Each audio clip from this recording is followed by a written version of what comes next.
can you explain, is there a clinical difference or even just a symptomatic difference between anxiety and panic? Okay. The difference I see in anxiety and panic, anxiety can go over, kind of like a long period of time. It could be kind of, kind of a low level of just, kind of chronic worry.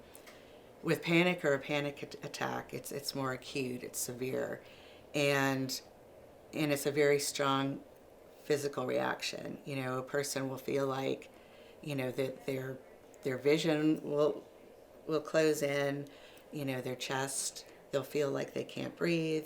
They might feel like they're having a heart attack, and so it's a very, very scary, intense feeling, um, and so anxiety, in general, can be painful, but it's usually not to the intensity of a panic attack. And do you see instances where you can have anxiety without panic attacks or panic attacks without anxiety? Or do they typically go hand in hand?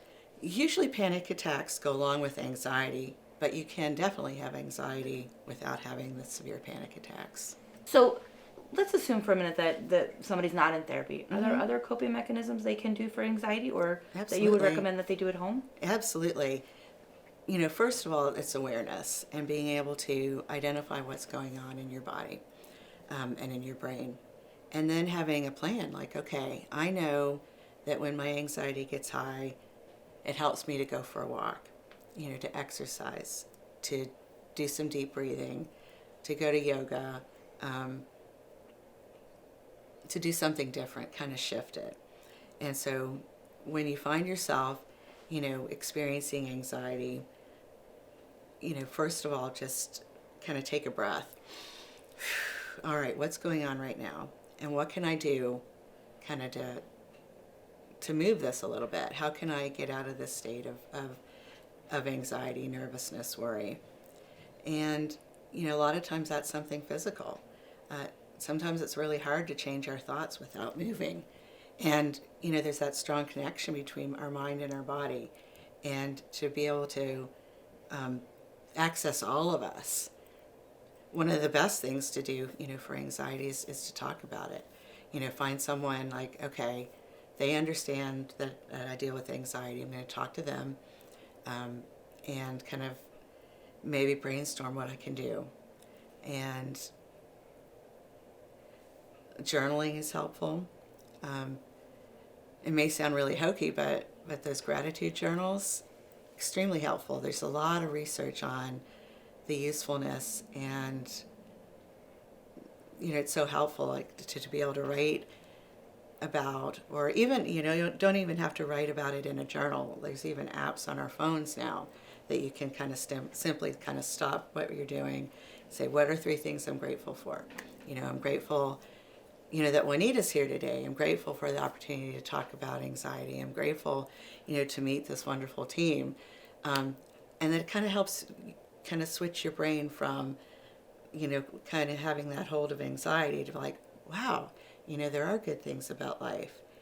And then that kind of has a domino effect. So once we start noticing things that are positive, that kind of trains our brain, like, okay, well, it will notice it. We have a negativity bias. We're just, historically, back in days of, dinosaurs, and, you had to be on alert. You had to be on alert or you would die. You would be killed by a big old monster. Now we don't have to be on alert so much, but it's in our wiring. It's in our genetics. To be aware of things that are dangerous. With anxiety, sometimes that goes a little bit. It can get off kilter. And so anytime you find yourself in that state of just hyperarousal, of worry, of like jitteriness or shortness of breath, it's really important to stop. That saying, if you can name it, you can tame it. It's so true. If you can say, I'm experiencing anxiety, then you know what to do. And what I can do right now is I can take a deep breath. I can think about something positive. I can think about, going to the beach. I can think about going swimming. I can think about going out and taking pictures.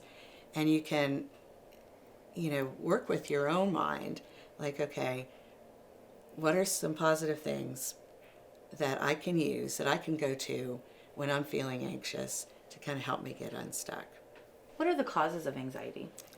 Well, it's complicated. Some anxiety is just genetic. We were born that way. Some people were born with daisies coming up in their yards and like, oh, life is wonderful. And other people were born just, oh, wow, there's a lot of dirt in my yard. So those people have to work extra hard, to have that kind of a balance of how they see the world and working, to be able to notice like, okay, well, there's a flower. There's this is a good thing. So there's genetics. If we have a parent that has anxiety, we're at, higher, risk of having anxiety. But there's also life experiences. So any adverse life experience has the ability to cause anxiety. So if someone goes through like a divorce, for instance, and I know you guys see a lot of that, where maybe before the troubles in the marriage, things seem to be going fine, and a person may seem to be coping fine. But then things went bad, and it wasn't something that they anticipated or expected. And so, it throws their whole sense of themselves and the world off. And I see a lot of that. Something scary, a car accident, a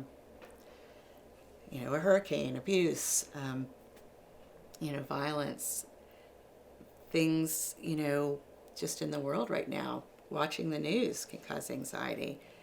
Hearing about global warming. There's a lot that people can be worried about.